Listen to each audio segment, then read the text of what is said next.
தாய் தமிழ் உறவுகளுக்கு வணக்கம். விடுதலை சிறுத்தை கட்சி வேட்பாளர்களுக்கு பானை சின்னம் கிடையாது, வாலி சின்னம் ஒதுக்கீடு என்ற தலைப்பில் இந்த காணொளியை காண்கிறோம். விடுதலை சிறுத்தை கட்சிக்கு பானை சின்னம் கிடையாது, வாலி சின்னம் ஒதுக்கீடு என்ற தலைப்பில் இந்த காணொளியை காண்கிறோம். 2026 சட்டசபை தேர்தல் 5 மாநிலங்களுக்கு நடைபெறுகிறது. அஸ்ஸாம், மேற்கு வங்காளம், கேரளா, தமிழ்நாடு, புதுச்சேரி ஆகிய 5 மாநிலங்களுக்கு நடைபெறுகிறது. புதுச்சேரி மாநிலத்தில் விடுதலை சிறுத்தை கட்சிக்கு திமுக கூட்டணியில் ஒரே ஒரு தொகுதி ஒதுக்கப்பட்டது. இதனால் அதிருப்தி அடைந்த விடுதலை சிறுத்தை கட்சி திமுக கூட்டணியிலிருந்து வெளியேறியது. புதுச்சேரி மாநிலத்தில் விடுதலை சிறுத்தை கட்சி 3 தொகுதிகளில் போட்டியிடுகிறது.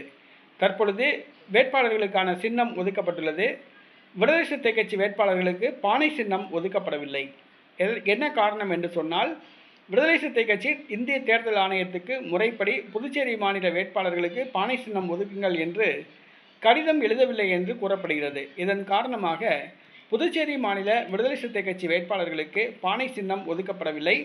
அதற்கு பதிலாக வாலி சின்னம் ஒதுக்கப்படுகிறது. அதுவும் அவர்கள் 3 பேரும் சுயேட்சை வேட்பாளர்களாக கருதப்படுவார்கள் என்று கூறப்படுகிறது.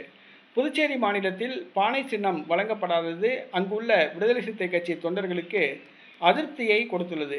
ஏற்கனவே தனித்து போட்டியிட்டால் தோல்வி என்ற ஒரு சூழ்நிலை. இந்த சூழ்நிலையில் விடுதலை சிறுத்தை கட்சியின் சின்னமான பானை வழங்கப்படாதது உறுதியாக தோல்விக்குத்தான் வழிவகுக்கும். ஆகவே விடுதலை சிறுத்தை கட்சி தொண்டர்கள் சோர்வடைந்துள்ளனர். விடுதலை சிறுத்தை கட்சிக்கு பானை சின்னம் ஒதுக்கப்படவில்லை, அதற்கு பதிலாக வாலி சின்னம் ஒதுக்கப்பட்டுள்ளது.